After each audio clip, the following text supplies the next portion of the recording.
George Soros, जिसे अक्सर अराजकतावादियों का संरक्षक कहा जाता है, 93 वर्षीय जॉर्ज सोरोस, जो मूलतः हंगरी का निवासी है और वर्तमान में अमेरिकी नागरिक है, अपने कार्यों के लिए जांच के दायरे में है।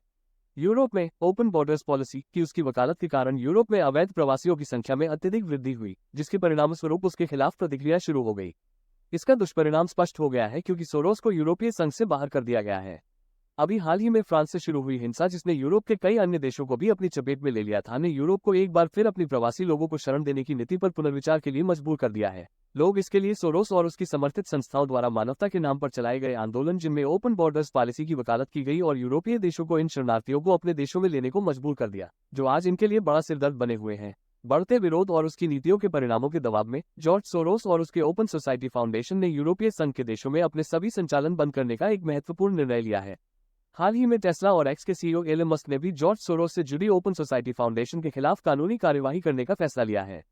जॉर्ज सोरोस, जिसे अक्सर उसके प्रशंसक उदारवाद के मसीहा के रूप में सम्मानित करते हैं, ने लोकतंत्र की सुरक्षा की आड़ में अराजकतावाद को बढ़ावा देने के लिए कुख्याति प्राप्त की है।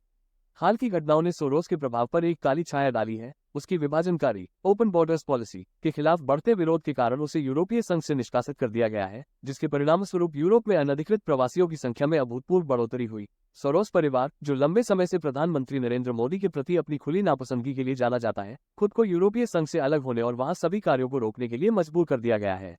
लोगों का मानना है कि इससे लोकतंत्र और इसके सच्चे समर्थकों के लिए एक सकारात्मक कदम साबित होगा।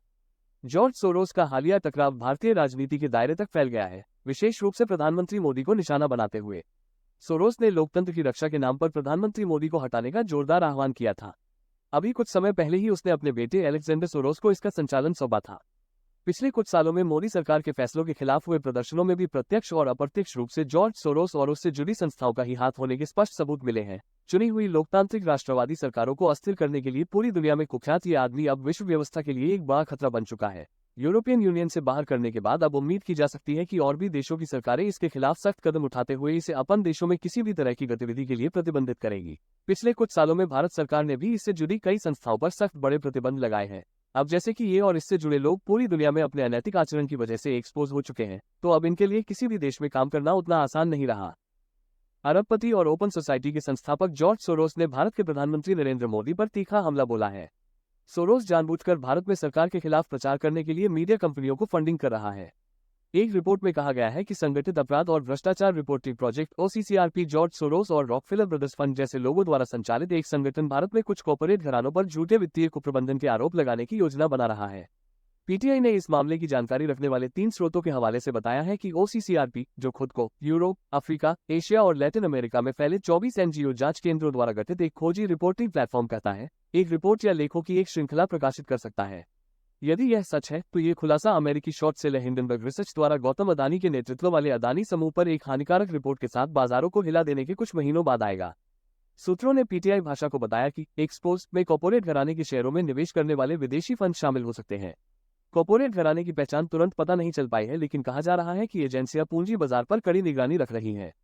हिंडनबर्ग रिपोर्ट के तुरंत बाद सोरोस ने कहा था कि गौतम अदानी के व्यापारिक साम्राज्य में उथल-पुथल से सरकार पर प्रधानमंत्री नरेंद्र मोदी की पकड़ कमजोर हो सकती है, जिसका भाजपा ने भारतीय लोकतंत्र पर हमले के रूप में जोरदार विरोध किया था। आज जरूरत है पूरी दुनिया के राष्ट्रवादी लोकतंत्र समर्थक ऐसी आसुरी ताकतों के खिलाफ एकजुट हों और इन्हें समाज से अलग थलग करें। दोस्तों, अगर वीडियो पसंद आया हो तो कमेंट सेक्शन में जरूर बताना और वीडियो को लाइक, शेयर और चैनल को सब्सक्राइब करना मत भूलना। आपका दिन शुभ हो। जय हिंद, वंदे मातरम।